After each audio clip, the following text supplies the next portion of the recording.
Nung siya ay wala dito, hinahanap. Nung dumating, tatanungin natin, bakit siya nandito? Pambihirang buhay to. Sana, mga mahal kong kasama, bagamat tayo ay magkakaiba ng kulay sa politika, pagdating dito sa ating bulwagan, proteksyonan natin ang Senado. Hindi dapat pinapayagan natin sa labas ng gate natin, may nagche-checkpoint. Maraming salamat po, Ginoong Pangulo. Walaikum salam. Ako po ay nandito sa inyo pong harapan. Ginoong Pangulo, ako po ay gusto ko lamang pong linawin ang ilang mga bagay patungkol po sa napakarami pong lumalabas ngayon. Iba't ibang komento, iba't ibang opinyon na parang ang dating sa taong bayan ay magulo tayo dito. Yun po ay hindi magandang impresyon. Sapagkat yung pong nangyari na ang ating mahal na kasama, Senator De La Rosa, noong siya po ay lumabas dito sa atin, malinaw na po na merong warrant of arrest galing sa ICC. Kung nung mga panahon po dati ay kine-question siya, tinatanong siya kung bakit siya nagtago, ngayon po ay wala nang question. Ako po ay nagsasalita bilang isang artista. Sapagkat ginawa ko na po ang mga buhay ng mga magagaling na tao. Katulad po, nung ginawa ko ang buhay ni Senator Lacson, yung 10,000 hours, pati po yung kanyang pagtatago, yun po ay sa kadahilan ng may prinsipyo siyang pinaglalaban. At ganoon din po, nung ginawa ko ang buhay ni Senator Bato de la Rosa, may pinaglalaban na prinsipyo itong taong ito. Hindi siya kriminal. Ang napakapangit po na impresyon na binibigay, parang tayo dito sa Senado ay nagtatago tayo ng kriminal. Wala pa pong kriminal dito. Wala pa pong napapatunayan dito. At higit sa lahat, Ginoong Pangulo, ngayon lang po natin napatunayan na tama ang sinasabi ng ating mahal na kasama na may warrant of arrest sa kanya ang ICC. Kaya dito po sana, Ginoong Pangulo, nabubura na yung sinasabi na siya'y nagtatago ng walang dahilan. Yun po yung sana ang maging maliwanag sa taong bayan na meron din po tayong adopted Senate resolution. Ito po yung number 44 na malinaw po doon sa resolution na ito expressing the sense of the Senate of the Philippines to protect all Filipinos against extrajudicial rendition and guarantee then a reasonable time prior to their surrender by extradition from the Philippines to seek redress from the courts and avail of legal remedies.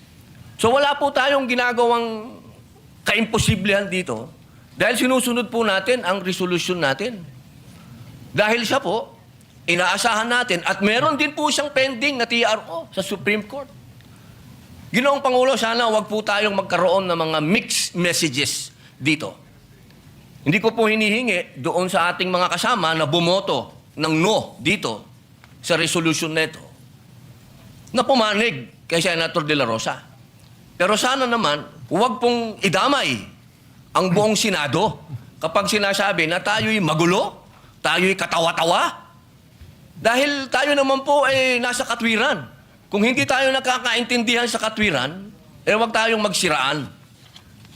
Dahil tayo naman po sumusuporta kapag tama naman at hindi naman patungkol sa ating bulwagan. Pero pagkatungkol sa ating bulwagan na ang pinag-uusapan, huwag po sana tayong magsiraan. Ito pong pagkakataon nito, Ginoong Pangulo, sana'y maging masaya tayo na nandito na ang ating kasama. Na kahit pinaghahabol, diyan ay pumunta dito at ipinakitang siya ay isang senador. Nung siya ay wala dito, hinahanap. Nung dumating, tatanungin natin, bakit siya nandito? Pambihirang buhay to. Sana, mga mahal kong kasama, bagamat tayo ay magkakaiba ng kulay sa politika, pagdating dito sa ating bulwagan, proteksyonan natin ang Senado. Hindi dapat pinapayagan natin sa labas ng gate natin, may nagche-checkpoint. Ginoong Pangulo, maraming salamat po. Wala kaming tulog. Pasensya na kayo. I will refer the manifestation of the Honorable Senator Robin to the Padilla to the Committee on Rules and Public Order. But before that, may I make 3 points of information for all of us.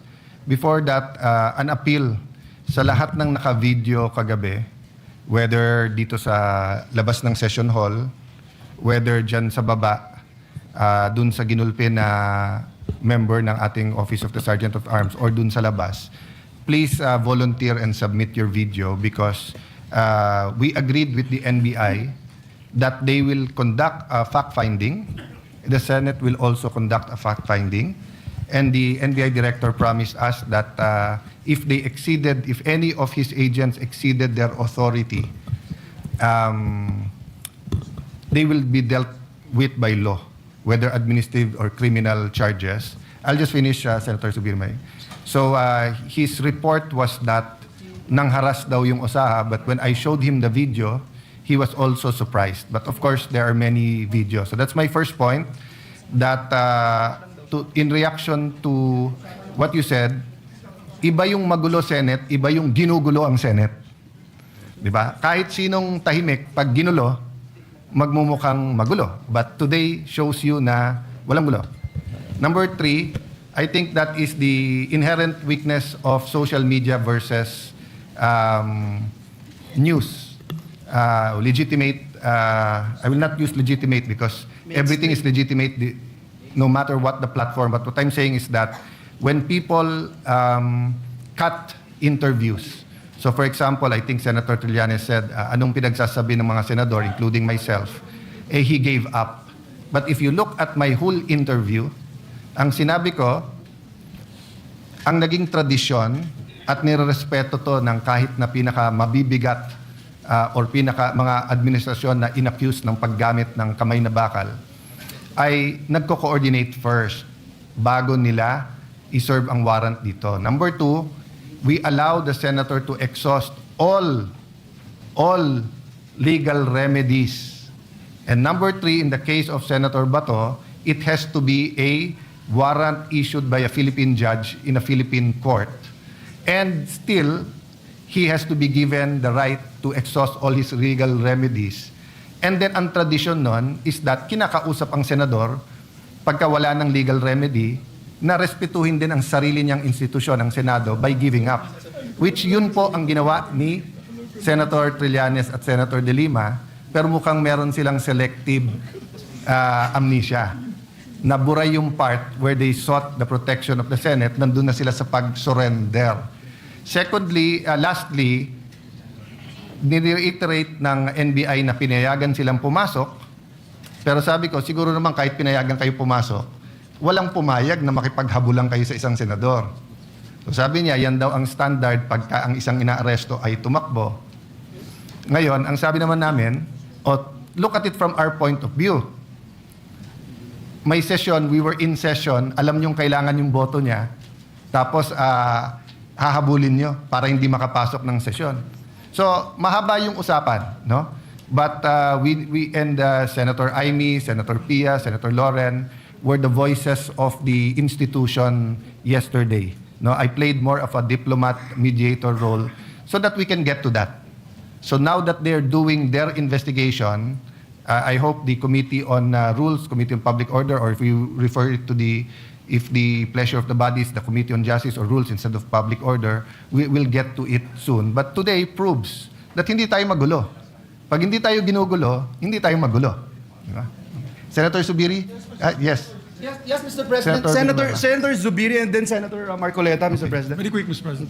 Mr. President, just very quick, just to add to the discussion, to weigh in the discussion. Yung nangyari po sa ating Osaha yesterday is, I would say, not just a very sad but tragic experience for Osaha. I think I'm looking for the right word. Hindi ko lang masabi na hindi ko babastusin yung NBI. Outraged talaga. Outraged. We're outraged. Thank you, Senate President, for helping me. That we were outraged. He did not deserve that. Ginagawa lang po niya ang tungkulin niya, trabaho niya bilang empleyado at posa ng ating Senado. There should have been more proper restraint on the part of the enforcement agency. And I commensurate to our staff na no moral yung ating mga usahay kahapon. We must stand by them because these are the people that will give their lives for us if there's anything that will happen in this building. And we should also be ready to give our lives for them, Mr. President. Kawawa sila. Kaya I condemn what had happened to our OSA staff and to all the ruckus that they had created inside the Senate building, Mr. President. Tama po kayo. There's always been decorum when these things have been happened. It's happened before. We were together when Senator Laila de Lima was arrested here in the Senate. There was, yeah, but they served the warrant here initially, and she had asked if she could be served in her home, so she could go home and greet her children and say goodbye to her children. So there's a proper decorum, Mr. President. Former So- Senate President, that's exactly Yes. what I said. You could have allowed him in the session hall, then informed either the Senate President, the OSAA, or the Secretary of the Senate that there's an arrest warrant. We could have suspended or discussed with you. But instead, you wanted to nab him right before entering. No? So there was much discussion on that, but thank you Yes. for your No, expression. we want of to tell the support. staff, those that are here today, that we are with them 1,000%. We are with you 1,000%. And if that had happened, that I was around, makipagsuntukan din ako sa kanila, bahala na. Di ba? So, ang akin lang is, Mr. President, may I move, with the permission of the body, that the Senate shoulders medical expenses, Mr. President. Kasi may, na hospital siya, Mr. President. Yes. Mr. President.